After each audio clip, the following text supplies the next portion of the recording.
Fala pessoal, tudo bem? Estamos aqui com mais um vídeo. Hoje nós vamos falar sobre o informativo 1107 do STF. Mas antes de mais nada, para quem não me conhece, sou Felipe Martins, professor, delegado de polícia, e eu vou pedir a você, tudo é gratuito, é 0800, não paga nada. Se inscreva no nosso canal, curta, deixe o seu like, deixe o seu comentário, se você assim o quiser, e compartilhe esse vídeo para levar o conhecimento, para nos ajudar-nos a fazer o canal crescer, tá bom? Também temos a rede social, perfil no Instagram, @FelipeMartinsDPC, ok? Ditas essas coisas, vamos direto ao que interessa. Separei aqui duas decisões importantes veiculadas no 1107 do STF. A primeira delas fala sobre o incidente de deslocamento de competência,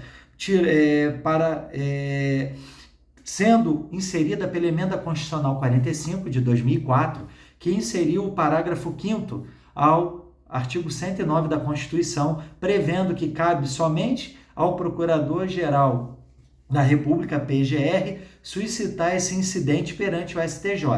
O texto constitucional, vou pegar aqui para você, diz o seguinte: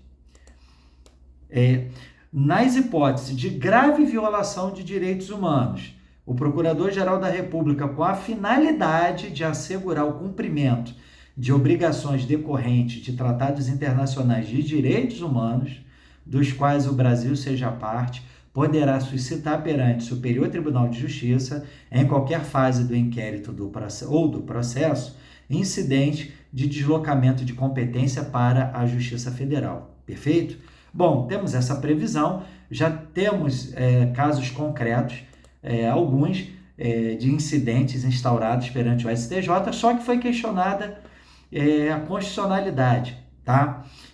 Nesse sentido, foi julgado então pelo Supremo, e o resumo é o seguinte: é constitucional, por não afrontar a forma federativa de Estado e os direitos e garantias individuais, o artigo 1º da Emenda Constitucional 45, no que se refere à criação do incidente de deslocamento de competência, IDC, para a Justiça Federal, nas hipóteses de grave violação dos direitos humanos. Já li o texto aqui, como foi inserido na Constituição. E, neste caso, veja, cabe ao PGR, é o único legitimado a suscitar, e a ele cabe trazer, tá? Quando ele observar grave violação aos direitos humanos e visando cumprir obrigações que o próprio Estado brasileiro assumiu, né, ao assinar tratados internacionais de direitos humanos, ele pode suscitar e vai ser apreciado pelo STJ. Veja, nesse deslocamento ele tem aqui o seguinte, são alguns requisitos, tá? Não é assim, o PGR vai acordar um dia e resolve, nesse caso concreto, suscitar o IDC. Não. Tem que constatar que houve uma grave violação efetiva e real de direitos humanos. Essa possibilidade, como o Brasil assina e participa e faz parte de diversos tratados internacionais que versam sobre direitos humanos, o Brasil está sujeito a ser responsabilizado no plano internacional, inclusive sendo arbitrada multa, pagamento de multas e tudo mais. Então, possibilidade dessa responsabilização internacional pelo descumprimento dessas obrigações assumidas, e evidências de que os órgãos de justiça estadual, nesse caso concreto, não mostram condições de seguir no desempenho da função de apuração, processamento e julgamento do caso com a devida isenção. Então, o que decidiu o Supremo é que é constitucional esse dispositivo, não há nenhuma necessidade de uma norma legal regulamentadora, o próprio preceito constitucional já possui todos os seus elementos qualificadores para incidir o IDC. Esse pedido é levado ao conhecimento do Poder Judiciário, ao STJ, que vai decidir se cabe ou não, e perfeitamente se coaduna com o ordenamento jurídico, com a sua constitucionalidade, sem nenhum problema. Tá bom?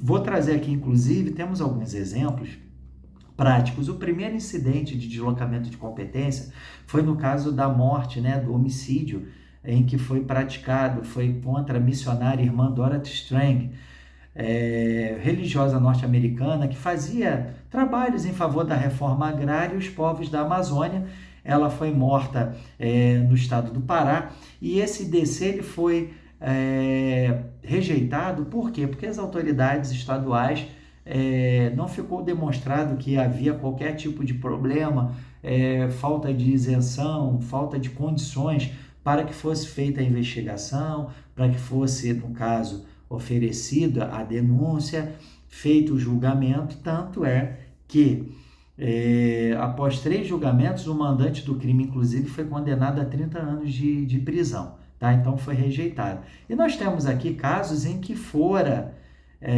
aceito o incidente de deslocamento, inclusive um caso recente, já de 2022, que eu vou ler aqui para vocês, ó, um incidente aqui,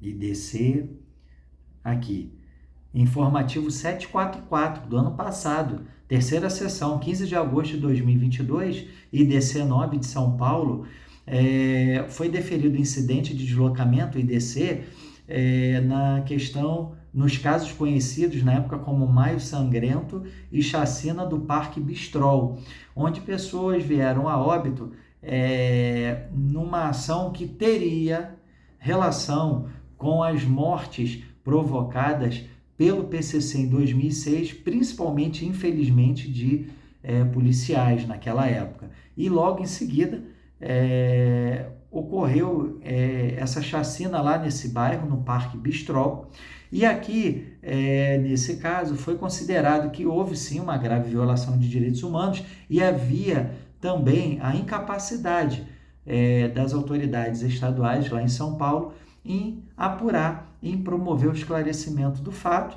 e também para assegurar o cumprimento das obrigações, né, que o Brasil assumiu em tratados internacionais. Então, eu trouxe aqui esse caso do IDC, né, e temos uma outra decisão também interessantíssima, que fala, vamos ler aqui, sobre a possibilidade de lei estadual prever a realização de perícias pelo Corpo de Bombeiros Militar, tá?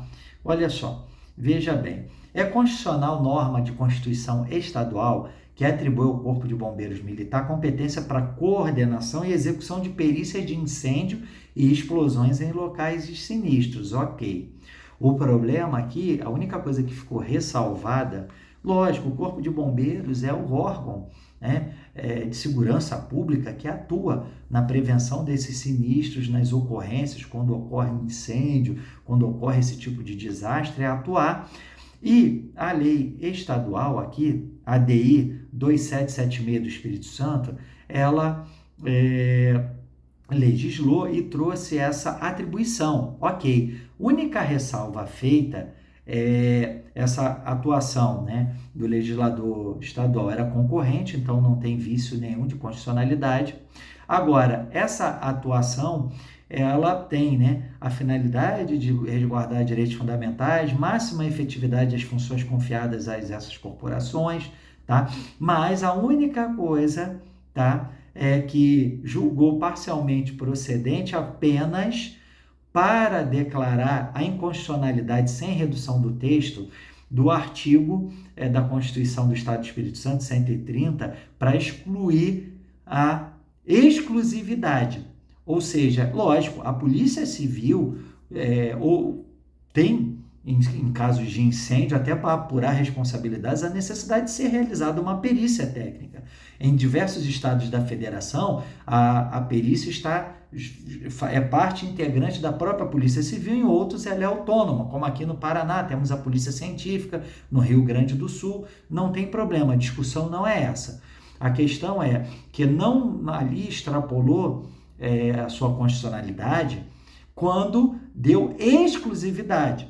Então, não, você não pode excluir também, porque temos uma atribuição investigativa, a necessidade de apuração da infração penal pela Polícia Civil, sendo auxiliada, sendo ajudada por esse órgão, seja ele autônomo ou a própria perícia dentro da estrutura da Polícia Civil, realizar também apontamentos, a perícia, o esclarecimento do fato. Então, aqui nesse contexto, foi dada a constitucionalidade desse dispositivo que alterou a Constituição do Espírito Santo, mas fez uma